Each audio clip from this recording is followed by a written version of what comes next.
अस्सलामुअलैकुम, बोल न्यूज़ में खुश आमदेद। मैं हूँ सहर फातिमा। मैं हूँ अलीशा सलीम। हेडलाइंस आपने जानी। बुलेटिन का आगाज़ करेंगे और बात करेंगे सबसे पहले बजट की। क्या होगा सस्ता, क्या होगा महंगा? IMF की मुशावरत से तैयार बजट आज ऐवान में पेश किया जाएगा। ज़राए के मुताबिक बजट का हजम 18,900 अरब रुपए होगा। अरबों रुपए की टैक्स छूट ख़त्म कर दी जाएगी। खाने पीने की अशिया, मोबाइल फ़ोन्स और गाड़ियाँ सब कुछ महंगा होने का इम्कान है। सरकारी मुलाजमीन की तनख्वाहों में 10 से 15% इजाफे का इम्कान है। FBR के लिए 12,970 अरब रुपए का हदफ मुकर्रर कर दिया गया। टैक्सेस का नया तूफान कौम के सर पर खड़ा है। विफाकी हुकूमत माली साल 2024-25 का बजट आज पेश करेगी। मजमूई हजम 18,900 अरब रुपए रखने की तजवीज़ है। ज़राए के मुताबिक खसारा 9,800 अरब होगा। कर्जों के सूद की अदायगी के लिए 9,700 अरब, तरक्याती मंसूबों के लिए 1,500 अरब और दिफा के लिए 2,100 अरब रखे जाने का इम्कान है। आइंदा साल के लिए महंगाई का हदफ 12%, माशी शरह नमू का हदफ 3.6% मुकर्रर कर दिया गया। अवाम भारी भरकम टैक्सेस के लिए तैयार रहें। ज़राए के मुताबिक टैक्सेस हदफ करीब 12,970 अरब रुपए मुकर्रर करने की तजवीज़ है। पुरानी इम्पोर्टेड गाड़ियाँ और खुराक महंगी होने का इम्कान है। इम्पोर्टेड चॉकलेट, दूध, दही, कपड़े, साबुन, shampoo, hair colour, makeup, perfumes, lotion महंगा होगा। घी, कुकिंग ऑयल, बच्चों का दूध, चीनी, पत्ती, मशरूबात भी महंगे हो सकते हैं, जिस पर टैक्स लगेगा। कॉस्मेटिक्स, मसनूई जेवरात, इलेक्ट्रॉनिक का सामान, घड़ियां महंगी होने का इम्कान है। सरकारी मुलाजमीन की तनख्वाहों में इजाफा होगा। 10 से 15% तनख्वाहें बढ़ाई जाएंगी। महंगाई के मारे अवाम पर मजीद टैक्सेस का बोझ लादने की तैयारी की गई है। हुकूमत ने छुरी तेज कर ली। आइंदा माली साल के लिए बजट में FBR को तारीख साज 12,970 अरब रुपए टैक्स वसूली का हदफ थमा दिया। महंगाई में होश रुपए इजाफे का खदशा है। आइंदा माली बजट में होगी टैक्सेस की भरमार, महंगाई करेगी ताबड़तोड़ वार। नए विफाकी बजट में FBR का हदफ 12,970 अरब रुपए मुकर्रर। फेडरल बोर्ड ऑफ रेवेन्यू को 3,720 अरब रुपए जायद आमदन इकट्ठा करना होगी। 3,452 अरब रुपए के डायरेक्ट टैक्स लगेंगे। कस्टम्स ड्यूटी की मद में 267 अरब रुपए से जायद टैक्स आयद किए जाएंगे। ज़राए के मुताबिक 2,500 अरब रुपए के नए टैक्सेस तारीख में पहली बार लगाए जाएंगे, जिससे महंगाई का तूफान आने का खदशा है। Income tax, capital value tax, sales tax, goods और सेल्स टैक्स सर्विसेज FED के लिए नए टैक्सेस आयद करने की तजवीज दी गई है।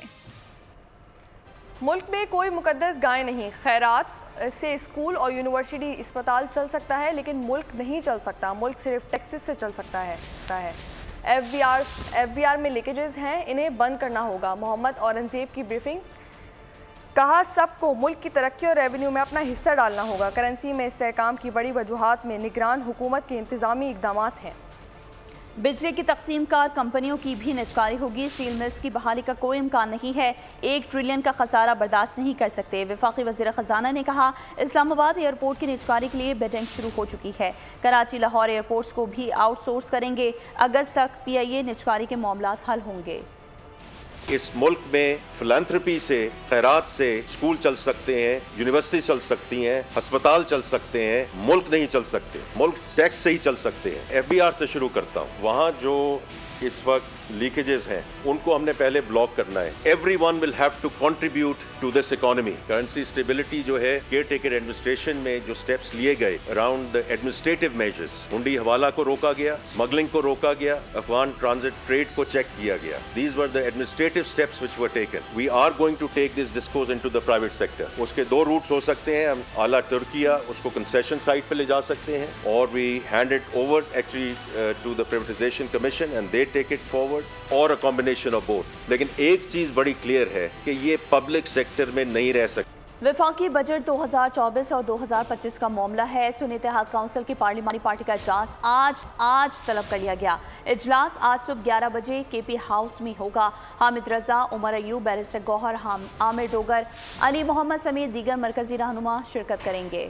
इजलास में बजट तकरीर, एहतजाज, पानी चेयरमैन की रिहाई जैसे अहम उमूर पर गौर किया जाएगा। पार्लिमानी पार्टी वफाकी बजट के दौरान पार्लियामेंट हाउस में एहतजाज की हिकमत अमली तय करेगी। IMF प्रोग्राम में जाने के अलावा कोई प्लान बी नहीं। महंगाई की शरह 11% तक आ गई है, जल्द सिंगल डिजिट पर आ जाएगी। वज़ीर ख़जाना ने इक़्तिसादी सर्वे पेश कर दिया। प्रेस ब्रीफिंग में बताया कि कहा जा रहा था कि डॉलर की कीमत 300 रुपये हो जाएगी, लेकिन रुपए के कदर में इस्तेहकाम आया। महंगाई की शरह मुसलसल कम हो रही है, मुल्क में मौशी इस्तेहकाम नज़र आ रहा है। उमर हयात रिपोर्ट करेंगे। माली साल 2023-24 का इक्तिसादी सर्वे वजीर खजाना ने साल का अहवाल बता दिया। मोहम्मद औरंगजेब ने कहा कि IMF प्रोग्राम में जाने के अलावा कोई प्लान ही नहीं। IMF से नए प्रोग्राम के लिए पुरउम्मीद हैं। पसमानदा तबके पर किसी किस्म का बोझ नहीं डाला जाएगा। IMF के प्रोग्राम में हमें जाना चाहिए because there is no plan B। उनका कहना था कि ये कहा जा रहा था डॉलर की कीमत 300 रुपए हो जाएगी। महंगाई 48% हो गई थी। महंगाई की शरह बतदरीज कम हो रही है। इसी वजह से शरह सूद में भी कमी वाक़ई हुई। शरह सूद अगले साल सिंगल डिजिट में आ जाएगी। और उस वक्त जो बातें की जा रही थी कि 300 हो जाएगा, 325 हो जाएगा, खुदा ना खास्ता 350 हो जाएगा। इन्फ्लेशन की बात हुई, जो आपने देखा है कि 48% पे ये पीक हुई। सिंगल डिजिट में इसको देख रहे हैं in early next year in terms of the fiscal year। Mohammad Aurangzeb ने बताया कि आलमी सतह पर तवानाई और खाने पीने की अशिया की कीमतों में इजाफा हुआ। गुज़श्ता माली साल में GDP सुगड़ गई। रवा माली साल तरक्की की शरह 2.38% रही। ज़राअत के शोबे में सबसे ज्यादा तरक्की हुई। कुछ दिनों में रुपए की कदर में इस्तेहकाम आया।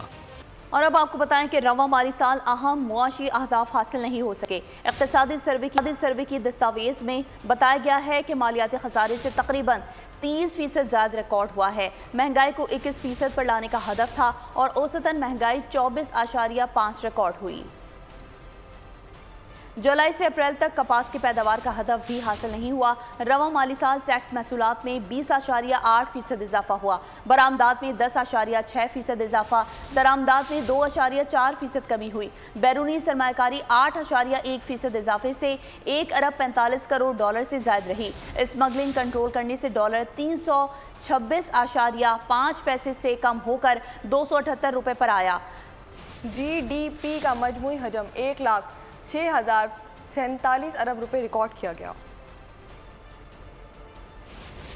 पाकिस्तान का हर शहरी 2,80,000 रुपए का मकरूज हो गया। इक़्तिसादी सर्वे के मुताबिक मुल्क पर मजमूई कर्जा 67,525 अरब रुपए है। मकामी कर्ज 43,432 अरब रुपए है। बैरूनी कर्जे का हजम 24,093 अरब रुपए है। और शहबाज अंकल, हमारी चॉकलेट्स महंगी मत करना। बिस्किट्स और दूध पर टैक्सेस में छूट दे दें। नन्हे बच्चों ने वज़ीर आज़म और वज़ीर ख़जाना से फरमाइशें कर दी। बोल के माइक पर बच्चों ने क्या क्या फरमाइशें की, आप भी देख लें। जैसे मैं ऐसे सारे चॉकलेट्स खाते हैं तो फिर इनको महंगी तो नहीं वैसे करनी पड़ती। चॉकलेट जो है मुझे पसंद है, मेरी फेवरेट है, तो इसलिए मैं कहती हूँ उसको बजट में महंगा ना करें। चॉकलेट का रेट ज़्यादा ना करें, चॉकलेट के रेट कम हो, सबको पसंद भी होती है। अंकल प्लीज़ चॉकलेट ज़्यादा महंगे ना करें क्योंकि चॉकलेट हमें बहुत पसंद है। अंकल मुझे चॉकलेट बहुत पसंद है, इसलिए आप लोग चॉकलेट की प्राइस थोड़ी कम कर दें। चॉकलेट ही तो चीज़ है जो हम शौक से खाते हैं, प्लीज़ चॉकलेट के रेट ना बनाएं। प्लीज़ अंकल चॉकलेट के रेट ना बनाएं। चॉकलेट और बिस्किट पे टैक्स ज़रा खासा नहीं है। चॉकलेट चीज़ें बिस्किट हम वो खाते हैं अंकल, वो मेहरबानी करके महंगी नहीं करना। बच्चा तो ये इसका मुझे नहीं पता, ये बिस्कुट और चॉकलेट आप महंगी नहीं करना अंकल। हमारे चॉकलेट्स चीज़ें बिस्किट हम जो चीज़ें भी खाते हैं वो महंगी की जा रही है, तो बराए मेहरबानी ये चीज़ें महंगी ना की जाए। मुझे चॉकलेट बहुत पसंद है तो मैं चाहती हूँ कि चॉकलेट की प्राइस बहुत ज़्यादा कम हो जाए। मैं चाहती हूँ चॉकलेट की प्राइस कम हो जाए ताकि मैं ज़्यादा खा लूँ। अंकल मुझे चॉकलेट बहुत पसंद है, इस दफ़ा चॉकलेट महंगी ना करना। मुझे चॉकलेट बहुत पसंद है, हर बार चॉकलेट महंगी हो जाती है, इस बार चॉकलेट महंगी ना। महदूद तनख्वाह और बढ़ते अखराजात, घरेलू खवातीन के लिए बजट बनाना और उस पर अमल करना नामुमकिन हो गया। आने वाले बजट में टैक्सेस में मजीद इजाफे के खदशात ने तनख्वाहदार मुतवस्सित तबके को खौफ में मुब्तला कर रखा है। खवातीन को खदशा है कि आइंदा बजट में मजीद टैक्सों का बोझ आम आदमी की महंगाई से झुकी कमर तोड़ देगा। बिजली गैस के भारी बिल दें या घरों के बढ़ते किराए, कलील तनख्वाह में स्कूल की फीस दें या किताबें लें, ग़िज़ा खरीदें या दवा, खवातीन के लिए घर चलाना मुल्क चलाने जैसा हो गया। नान छबीना के लिए दिन भर मेहनत करने वालों के लिए सूखी रोटी का हुसूल भी नामुमकिन होता जा रहा है। हैदराबाद में खवातीन का कहना है कि महंगाई इस कदर है कि घर के अखराजात पूरे नहीं कर पाते। हमारे जो बड़े साहबान हैं वो अपने तो पेट भर के खा लेते हैं और हमारे जैसे वही आधी एक रोटी खाने के बजाय अब आधी खा रहे हैं। लाहौर की खातून खाना ने बताया कि रोज बरोज बढ़ती महंगाई के बायस बच्चों को स्कूल से उठाना पड़ा। महंगाई बहुत ज़्यादा है तो बहुत मुश्किल है गुजारा करने के लिए, तो मैंने तो अपने बच्चे को भी स्कूल से उठा दिया है। कोयटा में खवातीन कहती हैं बजट जब भी आता है महंगाई साथ लाता है। जब भी बजट आता है तो मुश्किलात और बढ़ती जाती है, कम होने के बजाय और बढ़ती, टैक्सेस में इजाफा करने के बजाय टैक्सेस बढ़ते जाते। तो खवातीन का कहना है कि हुक्मरानों ने गरीबों को खत्म करने का तहैया कर लिया। बिजली गैस के बिल और बच्चों की फीसें भरने के बाद कुछ नहीं बचता। तनख्वाहदार करे तो आखिर क्या करे। बजट से कबल सीमेंट की कीमतों में इजाफा। बैरून मुल्क तलब बढ़ने से सीमेंट फैक्ट्री मालकान ने मकामी सतह पर सीमेंट की कीमत बढ़ा दी। फी बोरी 10 से 15 रुपए महंगी कर दी गई। साबिक चेयरमैन आबाद आरिफ जीवा के मुताबिक पंजाब में एक माह में सीमेंट के बैग की कीमतों में 115 रुपए का इजाफा किया गया।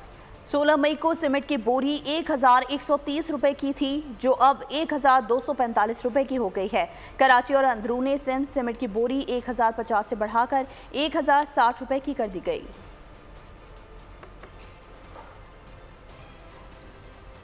तो दूसरी जानिब पीपीआर अरकान का वफाकी बजट पर एतमाद में ना लेने का शिकवा। इस्लामाबाद में पीपल्स पार्टी का अहम इजलास पार्लियामेंट हाउस में हुआ।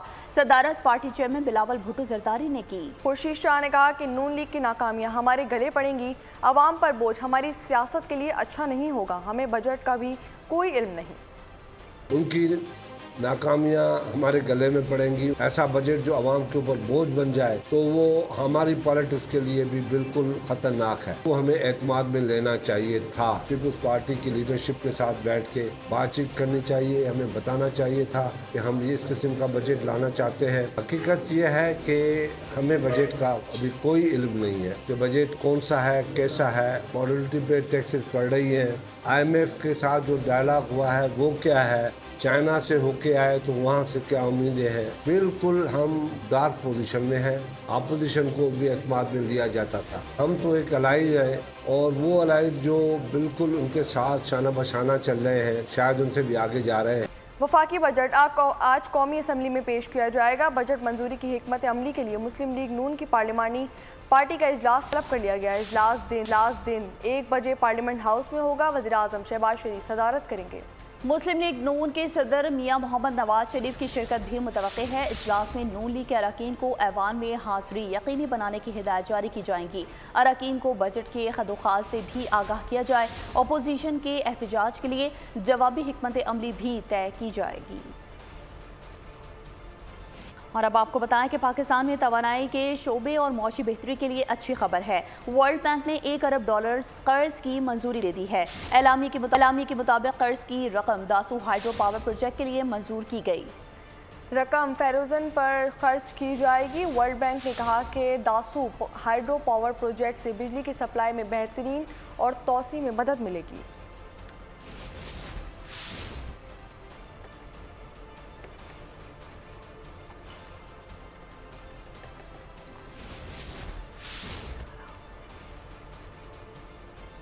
तो उधर T20 वर्ल्ड कप के अमरीकी रियासत फ्लोरिडा के शहर लॉडरहिल में होने वाले मैचेस बारिश से मुतासर होने का खदशा है। लॉडरहिल में अगले चंद रोज बारिश की पेशगोई है और लॉडरहिल में बारिशें अगर मगर पर मुनहसर पाकिस्तान टीम की उम्मीदों पर पानी फेर सकती हैं। 14 जून को अमेरिका और आयरलैंड के मैच में बारिश का 91% इम्कान है। पाकिस्तान की उम्मीदों को जिंदा रखने के लिए इस मैच में आयरलैंड की जीत लाजमी है। मैच वॉश आउट होने की सूरत में पाकिस्तान सुपर 8 की दौड़ से बाहर हो जाएगा। 16 जून को शेड्यूल्ड पाकिस्तान और आयरलैंड के मैच में भी बारिश का 47% इम्कान है। T20 वर्ल्ड कप 24वें मैच में ऑस्ट्रेलिया ने नामीबिया को 9 विकेटों से शिकस्त दे दी। नामीबिया की पहले बैटिंग करते हुए 72 रन का हरफ दिया था। ऑस्ट्रेलिया ने 5.4 ओवर्स में बासानी हरफ हासिल कर लिया। 23वां मैच श्रीलंका और नेपाल के दरमियान खेला जाना था, ताहम मैच बारिश के बायस मुलतवी कर दिया गया। T20 वर्ल्ड कप का अहम मैच अमेरिका और भारत के दरमियान आज न्यूयॉर्क में खेला जाएगा। मुकाबला पाकिस्तानी वक्त के मुताबिक शाम 7:30 पर शुरू होगा। दोनों टीमों का ये मैच जारी इवेंट का मजमूई तौर पर 25वां मुकाबला है। मैच में अमेरिका की फतह पाकिस्तान की सुपर 8 मरहले में रसाई नामुमकिन कर देगी। अब बात करेंगे कुछ ईद उल अज़हा के हवाले से और आपको बताएं कि ईद उल अज़हा की आमद है। जानवरों की खरीदो फरोख्त में इजाफे के साथ साथ शहरी जानवरों की खातिर तवाज़ा के लिए चारा और दीगर चीज़ें खरीद रहे हैं। मेहमान जानवरों की खिदमत पर दिखते हैं। साद शरीफ की ये रिपोर्ट। ईद इसार पर जानवरों की खरीदारी में इजाफा, चारे की दुकानों पर आवाम की लंबी कतारें लग गईं। कराची में शहरियों का चारे की दुकानों पर रश लग गया। शहरियों का कहना है कि खुद खाना नहीं खाया, जानवर के लिए चारा लेने आए हैं। मैं यहाँ पे बेसिकली तिनका लेने आया था जानवर के लिए, और यहाँ पे सब चीज़ें ताज़ी मिलती हैं और सब चीज़ें एक ही जगह में मिल जाती हैं, तो इस वजह से मैं यहाँ पे आया था। कुर्बानी के जानवर का खाना लेने आए इस वक्त और उसी की खिदमत करते रहते हैं। अब इनको खिला के फिर हम खुद अपना खाना खाएंगे। बच्चे बड़े सभी अपने हाथों से जानवरों को चारा खिलाकर लुत्फ लेते हैं। दुकानदार कहते हैं मुनासिब कीमतों में चारा बेच रहे हैं। ये हरी घास 25 रुपये किलो है और छिलका 120 रुपये किलो है, भूसी 90 रुपये किलो है और दलिया 140 रुपये किलो है, खल 20 रुपये किलो है। रस बढ़ रहा है, रेट यही है, मुनासिब है, ज़्यादा नहीं है, इधर रेट सही है। शहर कायद के मुख्तलिफ इलाकों में रात गए तक चारे के लिए स्टॉल्स पर रश रहता है। कसूर में भी मवेशी मंडी कायम कर दी गई। व्यापारी दूर दराज से अपने जानवर मंडी में लेकर आए हुए हैं। खरीदार ना होने की वजह से व्यापारी परेशान हैं। मजीद जानते हैं नुमाइंदा बोल न्यूज़ आसिफ जावेद से, जो इस वक्त मंडी में मौजूद है। जी आसिफ, बताइएगा। बिल्कुल, कसूर में भी मवेशी मंडी कायम कर दी गई है और यहाँ पर गाहक और ख़रीदार के दरमियान नोक-टोक जारी है।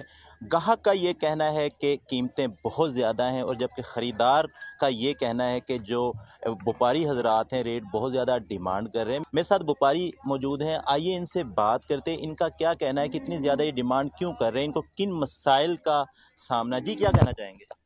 जी, मैं ये कहना चाहूँगा, ये जो बछड़ा है मैंने आज से 1 साल पहले लिया था। ये उस वक़्त खीरा था, मैंने 1,60,000 का लिया था, ठीक है। 3,60,000 के ये पट्ठे खा चुका है। 1,000 रुपये के 2 मन पट्ठे ये डेली 100 रुपये मन पट्ठे हैं, ठीक है।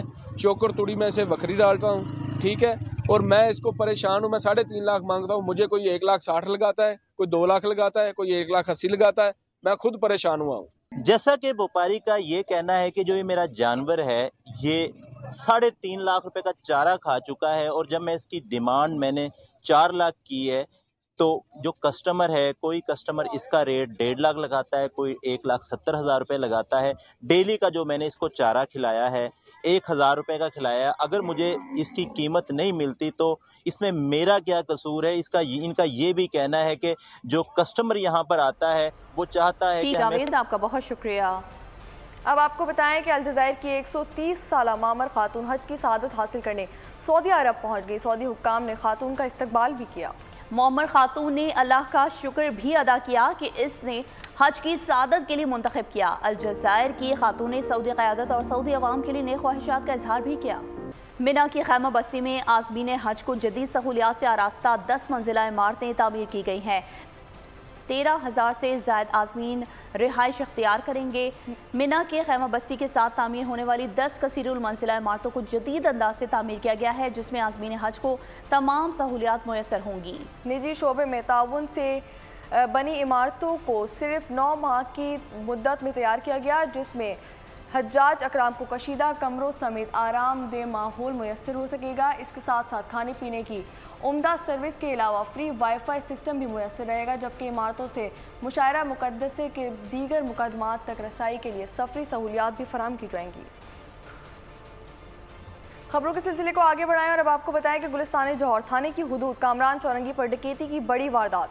4 मुसल्लह अफराद छीन कर फरार हो गए। रेहान नामी शहरी हैदराबाद से 30 से ज़ायद बकरे खरीद कर कामरान चौरंगी पहुंचा था। मुलजमान ने असलहे के जोर पर ट्रक, नकदी और मोबाइल फोन छीने। ट्रक समेत फरार हो गए। मुतासरा शहरी का कहना है कि गुलिस्तान जौहर थाने में डकैती की इतला दी गई, लेकिन कोई कार्रवाई अमल में नहीं लाई गई।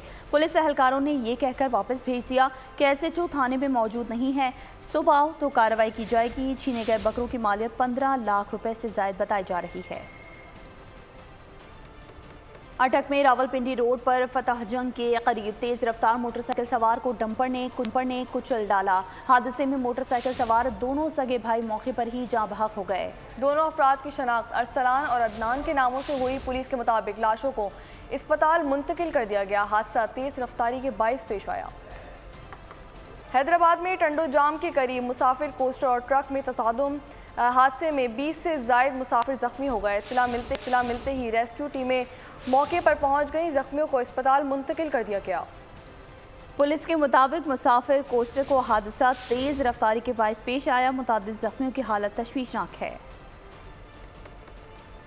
आगे बढ़ें और आपको बताएं कि लकी मरवत में पाक फौज ने खुफिया इतलात पर ऑपरेशन के दौरान 11 दहशतगर्दों को जहन्नुम वासिल कर दिया। कामयाब कार्रवाई में दहशतगर्दों की कमीन गाहें भी तबाह कर दी गईं। ISPR के मुताबिक खुफिया इतलात पर किए गए ऑपरेशन में दहशतगर्दों को उनकी कमीन गाहों से निकाल कर मारा गया। इलाके से दहशतगर्दों के खात्मे को यकीनी बनाने के लिए सैनिटाइजेशन ऑपरेशन भी जारी है। लाहौर में सौतेला बाप जल्लाद बन गया। बाप के तशद्दुद से जख्मी 3 साला अर्शमान अस्पताल में जा बहाक हो गया। पुलिस को बयान में मां ने कहा कि अर्शमान का सगा बाप नहीं, पहले शौहर से 2 बच्चे हैं। मुल्ज़िमान हबीबुर रहमान बेटे को तशद्दुद से कत्ल किया। मुल्ज़िम का बच्चे को दांतों से काटना मामूल था। बच्चे के सर पर डंडे भी मारे गए, जिससे अर्शमान के सर की हड्डी टूट गई।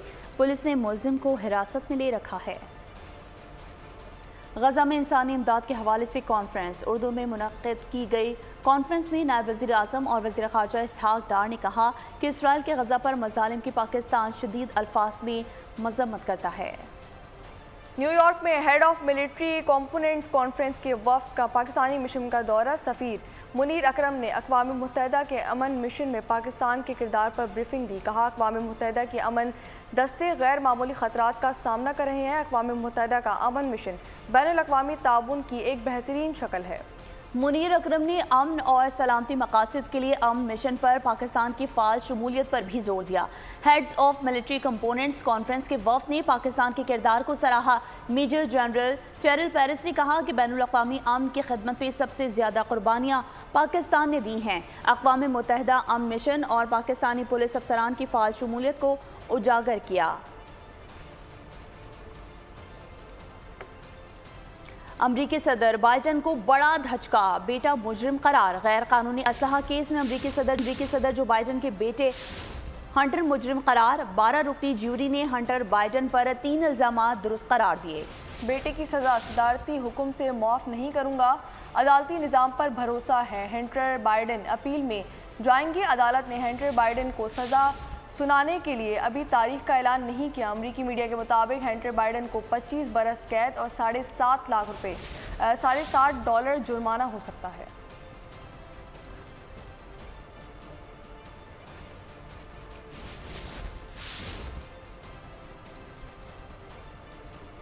बार्सिलोना में अजीबोशान महफिल पाक मुनक्किद की गई। नातख्वा ने 12 रिसालत में गुलहाए अकीदत पेश किए। मजीद देखें रिजवान काज़मी की इस रिपोर्ट में। स्पार्क स्मार्टफोन्स की दीगर सीरीज़ की कामयाबी के बाद स्पार्क स्मार्टफोन्स ने नई अल्ट्रा 8 सीरीज़ मुतारिफ करा दी है।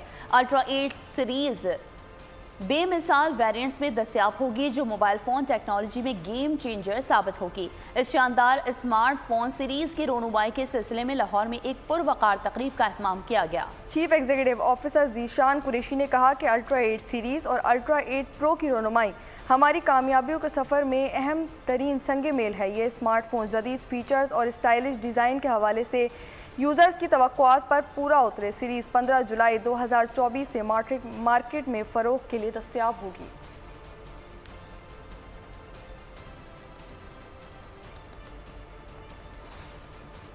अब आपको बताएं कि पंजाब फूड अथॉरिटी के ओकाड़ा शहजाद पार्क में बड़ी कार्रवाई। जाली कोल्ड ड्रिंक्स बनाने वाले बेवरेजेस प्लांट्स की इंस्पेक्शन। 1000 लीटर जाली मशरूबात तल्फ कर दिए गए। मालकान के खिलाफ मुकदमा दर्ज कर लिया गया। एक शख्स को गिरफ्तार भी कर लिया गया।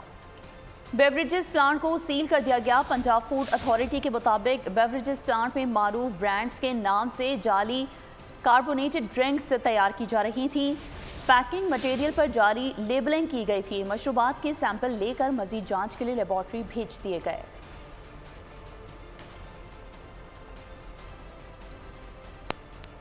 दावत इस्लामी स्वीडन ने जामे इस्लामिक सेंटर का इफ्तिताह कर दिया है। फैज़ान कुरानी कल्चरल सेंटर के नाम से जामे इस्लामिक सेंटर का क़याम स्वीडन के शहर माल्मो में किया गया। इफ्तिताही तकरीब में जर्मनी से अलामा बिलाल मदनी, जबकि सिफारत खाने स्वीडन में तैनात कमर्शियल अताशी एहसन रियाज चौधरी ने खुसूसी शिरकत की। फैज़ान कुरान कल्चरल सेंटर में मस्जिद के साथ बच्चों के लिए दीनी तालीमात का खुसूसी एहतमाम भी होगा। मरकज़ पाकिस्तानी कम्युनिटी के अक्सरियती इलाकों के वस्त में कायम किया गया ताकि पाकिस्तानी कम्युनिटी 5 वक्त की नमाज बाजमात अदा कर सके। शुरका का कहना था कि दियार गैर में बच्चों को दीनी तालीम मादरी ज़बान में देने के लिए फैज़ान कुरान जैसे मराकज़ की अशद ज़रूरत है।